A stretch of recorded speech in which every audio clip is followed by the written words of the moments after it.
নমস্কার বন্ধুরা, welcome to ইউনিকন। তো গাইস, এই ভিডিওতে আমরা মোহনবাগান এবং ইস্ট বেঙ্গলের কিছু আপডেটস নিয়ে কথা বলবো, তোমাদেরকে জানাবো। তোমাদের কিছু প্রশ্ন আসছে, সেগুলো নিয়েও আলোচনা করবো। তো লাস্ট অব্দি ভিডিওটা দেখতে থাকো।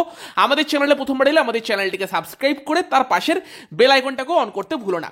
তো প্রথমে যদি আমরা কালকে ডার্বি নিয়ে কথা বলি, ডার্বি রিভিউ তো আগেই দিয়ে দিয়েছি, বাট ভাই কি ডার্বি হয়েছে, রেসটা এখনো কাটেনি। এবং অবশ্যই কার্লেস কোয়াদ্রাতকেও ধন্যবাদ জানাতে হবে এই টাইপের ডার্বির জন্য।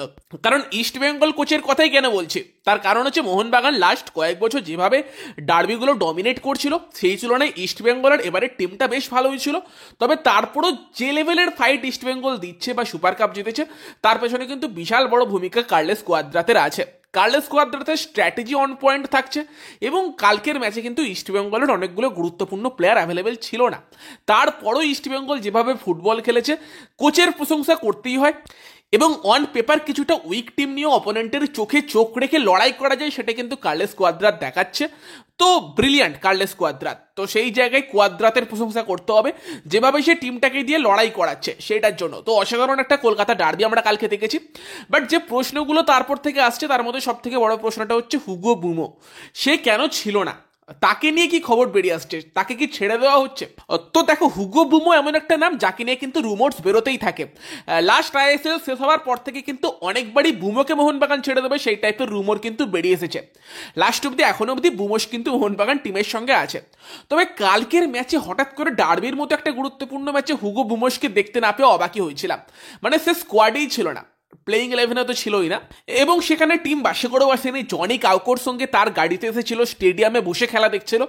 কারণটা ঠিক বোঝা গেল না। পার্সোনালি আমার কিন্তু দেখে মনে হয়েছিল যে হয়তো কোনো ইনজুরির সমস্যা হতে পারে, তার কারণ হুগো বুমোর সঙ্গে হাবাসের সম্পর্ক নাকি ভালোই, এরকমই শুনেছিলাম।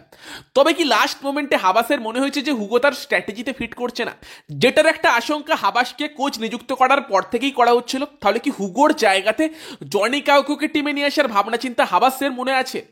তো দেখো ভাই, কিছুই গ্যারেন্টি দিয়ে কিন্তু বলা যাবে না। এই টাইপের খবর কিন্তু বেশ কিছু জার্নালিস্ট করছে যে হুগোর হয়তো মোহনবাগানে তার জার্নিটা শেষ হয়ে যেতে পারে, হুগোর জায়গায় জনি কাউকো আসতে পারে। এই টাইপের রুমোর কিন্তু ঘোরাঘুরি করতে শুরু করে দিয়েছে, ইভেন কিছু জার্নালিস্টও রিপোর্ট করছে। কিন্তু ব্যাপারটা হচ্ছে যে যতক্ষণ না পর্যন্ত আমাদের কাছে একদম ক্লিয়ার আপডেট আসবে, বলা তো মুশকিল যে হুগো কেন ছিল না। ইনজুরির সমস্যা হতে পারে, তবে সব থেকে যেটা চিন্তার জায়গা হুগো বুমোস ফ্যানেদের হতে পারে, সেটা হচ্ছে যে ম্যাচ শেষে হাবাসকে কিন্তু প্রশ্ন করা হয়েছিল যে হুগো বুমোস কেন ছিল না। এবার সেখানে হুগো বুমোসের যদি ইনজুরি থাকতো বা অন্য কোনো সমস্যা থাকতো, সেখানে একটা স্ট্রেট ফরওয়ার্ড অ্যান্সার আমরা পেতেই পারতাম। কোচ অবশ্যই বলতে পারতো যে চোটের জন্য সে ছিল না, তো সিম্পল উত্তর দেওয়া যেত সেটা। তবে সেই জায়গায় হাবাস কোনো উত্তর দেয় না, এবং সাংবাদিকদের বলা হয় যে ম্যানেজমেন্ট থেকে বলা হয়েছে নাকি হুগো বুমো নিয়ে কোনো প্রশ্ন করা যাবে না। এইগুলো কিন্তু সন্দেহ দাঁড়া পাকাচ্ছে যে তাহলে কি সত্যি হুগোর জায়গাতেই কাউকে আসতে চলেছে, নাকি অন্য কিছু। ওয়েট করতে হবে, আমাদের কাছে কোনো কনফার্ম আপডেট এখনো নেই।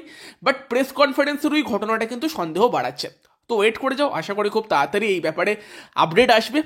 বাট ব্যাপারটা একটুখানি নাটকীয় লাগছে, দেখা যাক কি হয়।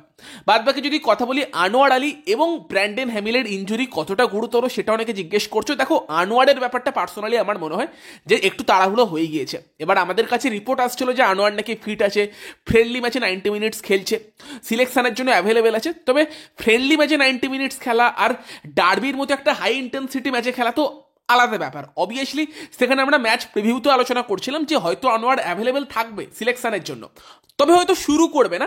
তার ফিটনেসের কথা ভেবে একদম ডাইরেক্টলি ডার্বির মতো ম্যাচ দিয়ে মাঠে ফেরাটা হয়তো একটু চাপের ব্যাপার হয়ে যেতে পারে। বাট সেটা কিন্তু হাবাস করেছিল, তাকে কিন্তু নামিয়েছিল, এবং সেটার ফলও কিন্তু দেখেছি আমরা, আনোয়ারকে কিন্তু উঠে যেতে হয়েছে। তো সেই জায়গায় দেখে মনে হচ্ছে আনোয়ারকে নিয়ে একটু তাড়াহুড়ো করা হয়েছে। নর্মালি যা রিপোর্ট এসেছিল যে আনোয়ারের পুরোপুরি ফিট হয়তো হয়তো মার্চ হয়ে যেতে পারে, বা ফেব্রুয়ারির মাঝামাঝি তো হয়েই যাবে। সেই জায়গায় কি একটু তাড়াহুড়ো করা হয়েছে আনোয়ারকে নিয়ে? প্রশ্ন কিন্তু থাকবে। আনোয়ার কিন্তু মোহনবাগানের জন্য একটা বড় সম্পদ, ইভেন ভারতের ন্যাশনাল টিমের জন্য একটা বড় সম্পদ। সেই জায়গায় আমরা অবশ্যই চাইবো না তার বড়সড় কোনো চোট লাগুক, এবং তার হ্যামস্ট্রিং ইনজুরি হয়েছে যেটা দেখে মনে হয়েছে। এবং এই জিনিসটা হতে পারে যখন একটা প্লেয়ার অনেকদিন খেলার বাইরে আছে এবং দেন একদম কম্পিটিটিভ ম্যাচে ফিরছে, তার যে রাস্টিনেস আছে বা বডি হয়তো এখনো সেই লেভেলের ফিট না, সেই কারণে হতে পারে। তো আসি এটাই করবো যে সেটা খুব একটা গুরুতর না।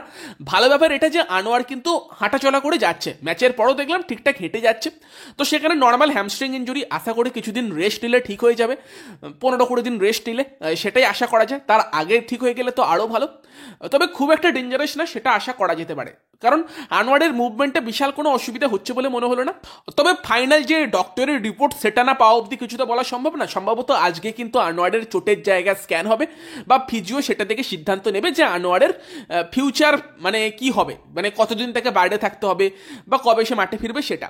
সেম হ্যামিলের ক্ষেত্রেও কিন্তু হ্যামিলকে দেখা গেল যে ম্যাচের পর কিন্তু হেঁটে হেঁটে যাচ্ছে, তো সেই জায়গায় হ্যামিলের চোটটা কতটা গুরুতর হ্যামিলকে প্রশ্ন করা হয়েছিল, হ্যামিল সেখানে কিন্তু বলেছে সে জানে না, এবং তারও কিন্তু এই চোটের জায়গাতে আজকে স্ক্যান করা হবে এবং দেন রিপোর্ট যা আসবে সেই জায়গায় কিন্তু আনোয়ার আর হ্যামিল এই দুজনের চোট নিয়ে কিন্তু মোহনবাগান ফ্যানেদের মধ্যে একটা চিন্তার ব্যাপার অবশ্যই থাকবে, বিশেষ করে আনোয়ারের চোট নিয়ে। এবং আজকে সেটা কিন্তু স্ক্যান হলে তার রিপোর্ট এলে কিন্তু মোটামুটি একটা আইডিয়া করা যেতে পারে যে আনোয়ার আর হ্যামিলের চোটটা কতটা গুরুতর বা কতদিন তাদেরকে বাইরে থাকতে হবে। তো আশা করছি আনোয়ার তাড়াতাড়ি ফিরবে, এটাই আশা করা যায়। যদিও কালকের ম্যাচে কিন্তু একটা জিনিস দেখলাম যে মোহনবাগান প্লেয়ারদের ফিটনেস আগের থেকে বেটার লাগছে। এবার অনেকের প্রশ্ন হতেই পারে তাহলে চোটগুলো লাগলো কেন। আনোয়ারের ব্যাপারটা তো বললামই যে একদম চোট থেকে ফিরছে, সেখানে তাকে নিয়ে তাড়াহুড়ো করা হয়েছে মনে হচ্ছে। বাকি হ্যামিলেটটা তো প্লেয়ার তাকে মেরে ইনজিওর্ড করেছে, সেখানে তো কিছু করার নেই। ফিটনেস যেমনই থাক ওরকম ট্যাকেল যদি পেছন থেকে করে ইঞ্জুরি হয়ে যেতেই পারে, যে কোনো কারণ হয়ে যেতে পারে। বাকি কিন্তু উল্টো দিকে ইস্ট বেঙ্গলেরও একটা প্লেয়ার কিন্তু ইনজিওর্ড হয়ে মাঠ ছেড়েছিল, এবং সে যখন মাঠ ছেড়েছিল দেখে খারাপ লাগছিল, চোটটা খারাপ হতে পারে, কারণ মাথায় চোট লেগেছিল যা মনে হচ্ছিল। সেটা হচ্ছে নাওরেম মহেশ সিং। তো নাওরেম মহেশেরও কিন্তু ইঞ্জুরিটা সিরিয়াস ছিল, যেই কারণে শোনা যাচ্ছিল যে নাওরেম মহেশকে কিন্তু তোলার পরপরই নার্সিংহোমে নিয়ে যাওয়া হয়েছিল, এবং সেখান থেকে রাত্রে যাক শুনলাম তাকে ছেড়ে দেওয়া হয়েছে। সে মানে তার কোনো ডেঞ্জার নেই তার ওপর, বাট তার ইঞ্জুরিটাও কিন্তু একটা সিরিয়াস ইঞ্জুরি ছিল, যেই কারণে তাকে কনকাশন ইঞ্জুরি ছিল এবং নার্সিংহোমে নিয়ে যাওয়া হয়েছিল। বাকি কিন্তু এগুলো কিছু ইঞ্জুরির আপডেট তোমাদেরকে দিয়ে রাখলাম। বাকি যদি কালকে ডার্বি থেকে একটা প্লেয়ারের কথা বলতে হয় যার কথাটা মেনশন করতে বলে গিয়েছিলাম, সেটা হচ্ছে আমানদীপ সিং। তো আমানদীপ কিন্তু কালকে আনোয়ারের জায়গায় নামে। মোহনবাগানের প্ল্যানে যতদিন জোয়ান ফেরান্দো ছিল এই আমানদীপ কিন্তু প্ল্যানিংয়ে ছিল না, বাট হাবাস আসতেই সে কিন্তু প্ল্যানিংয়ে আসে। কালকেও কিন্তু সেখানে মানে আনোয়ারের জায়গায় নেবে ওরকম একটা হাই ভোল্টেজ ডার্বি ম্যাচ, যেখানে তার মানে এই বড় স্টেজে ডেবিউ হচ্ছে, সেই জায়গায় কিন্তু লেফট উইং ব্যাক হিসেবে প্রথমে, এবং দেন অ্যাজ এ রাইট ব্যাক যে খেলছিল সেখানে কিন্তু যথেষ্ট ভালো খেলেছে, এবং সেই জায়গায় কিন্তু আমানদীপ ইমপ্রেস করেছে। এবং as a backup left back কিন্তু মোহনবাগান বাকি সিজনের জন্য তাকে ট্রাস্ট করতে পারে। তো আমানদীপের মধ্যে ট্যালেন্ট আছে, তাকে যুব লেভেলে খেলতে দেখেছি, বাট তাকে যে কেন এতদিন প্ল্যানিংয়ে রাখা হয়নি সেটা একটু মানে মাথার উপর দিয়ে যাচ্ছিল, বাট হাবাস তাকে সুযোগ দিচ্ছে, এটা থেকে ভালো লাগলো। বাকি একটা প্লেয়ারকে আমি চাই যেন হাবাস সুযোগ না দেয়, তাকে যত তাড়াতাড়ি সম্ভব তাকে যদি কন্ট্রাক্টটা টার্মিনেট করে দেয় সেটাও ভালো। সেটা হচ্ছে গ্ল্যান মার্টিন্স। ভাই গ্ল্যান অত্যন্ত মানে ভুলভাল ফুটবল খেলে, এবং কালকেও গ্ল্যান কিন্তু রেড কার্ড দেখতে পারতো এমন কাজ করছিল। তো সত্যি বলতে কি তাও দীপক তাঙ্গাড়িকে দেখে ভরসা করা যায়। ইভেন অস্ট্রেলিয়া ম্যাচে যা করে এসেছিল তারপর থেকে তো একটু বেশি ভরসা আছে, যদিও কালকের ম্যাচে একটা পেনাল্টি কনসিড করেছে, বাট গ্ল্যানকে দেখে সত্যি বলতে কি ভরসা আছে না। তো সেই জায়গায় গ্ল্যান মার্টিন্সের জায়গায় অভিষেক সূর্যবংশীর মতো যুব প্লেয়ারদের সুযোগ দিলে তারা বেটার করবে বলেই মনে হয়। বাকি তোমাদের মতামত এই বিষয়ে কমেন্টে জানিও, আর ভিডিওটা ভালো লাগলে ভিডিওটাকে লাইক করে দিও, শেয়ার করে দিও। আমাদের চ্যানেলে প্রথমবার এলে আমাদের চ্যানেলটিকে সাবস্ক্রাইব করে তার পাশের বেল আইকনটাকে অন করে দিও। তো চলো গাইস, এই ভিডিওতে এই পর্যন্তই, বাই বাই।